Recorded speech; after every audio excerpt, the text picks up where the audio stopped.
క్యాన్సర్లో ఇప్పుడు ఎన్ని స్టేజెస్ ఉంటాయి సార్? యూజువల్గా 4 స్టేజెస్ అంటారండి. First, second, third. ఫస్ట్ స్టేజ్లో ఏ రోగానికి ఏ పార్ట్కి అయితే క్యాన్సర్ వచ్చిందో అదే పార్ట్కి కన్ఫైన్ అయి ఉంటుంది. సెకండ్ స్టేజ్లో అక్కడ నుంచి వేరే పార్ట్కి కూడా పాకెట్ ఉంటుంది. మూడో స్టేజ్లో లింఫ్ నోడ్స్కి పాకటం అని జరుగుతుంది.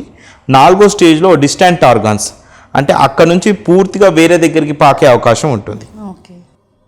అంటే సార్ క్యాన్సర్ వచ్చిన పేషెంట్ మళ్ళీ రికవరీ అయ్యాక కూడా ఈ మధ్య కాలంలో మనం చూస్తున్నా మళ్ళీ రివర్స్ అవుతుంది, అంటే మళ్ళీ క్యాన్సర్ వచ్చే ఛాన్స్ ఉంటుంది. అసలు మెయిన్ రీజన్ ఏంటి? అదే అండి, మనము ఇందాక చెప్పుకున్నట్టు మొత్తం ట్రీట్మెంట్ ఇచ్చినప్పుడు మనము దాదాపు 10 కోట్ల కణాలు ఇంకా మిగిలిపోతాయి. ఓకే.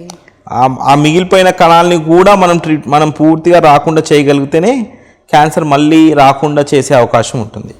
ఎప్పుడైతే ఆ కణాలు అలాగే ఉండిపోతాయో మళ్ళీ క్యాన్సర్ తిరగబడే అవకాశాలు ఉంటాయి.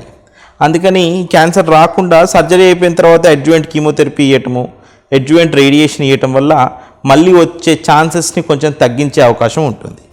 బట్ ఇప్పుడు మీరు అన్నట్టు అంటే ట్రీట్మెంట్ అయిన తర్వాత ఎక్స్రే తీసాక పూర్తిగా నయమైంది అని చెప్తున్నారు. బట్ మళ్ళీ 6 months ఆ 2 yearsకి అదేనండి, అది మనం ఇప్పుడు టెక్నాలజీలో పూర్తిగా క్యాన్సర్ కణాలు ఉన్నాయా లేవా అని చెప్పటం ఇప్పుడున్న టెక్నాలజీలో కష్టము. కాబట్టి పూర్తిగా క్యాన్సర్ కణాలు లేకుండా ఉండటం లేకపోతే లేవు అని చెప్పటం కష్టం. కాబట్టి మళ్ళీ వచ్చే అవకాశం ఉంటుంది. ఈ మధ్య కాలంలో liquid biopsy, city circulating DNA అనే కొత్త టెక్నాలజీస్ వచ్చాయి. ఈ టెక్నాలజీస్ వాడి ఇంకా ఏమైనా క్యాన్సర్ కణాలు మన బాడీలో ఉన్నాయా లేదో చెక్ చేసుకునే అవకాశాలు ఈ మధ్య వస్తున్నాయి. ఇది ఎక్కువ రీసెర్చ్ మోడ్లో ఉంది. ఇంకా ప్రాబుల్గా ఒక 5-10 సంవత్సరాల్లో జనరల్ పాపులేషన్, జనరల్ ట్రెండ్లో కూడా యూజ్ చేస్తాము.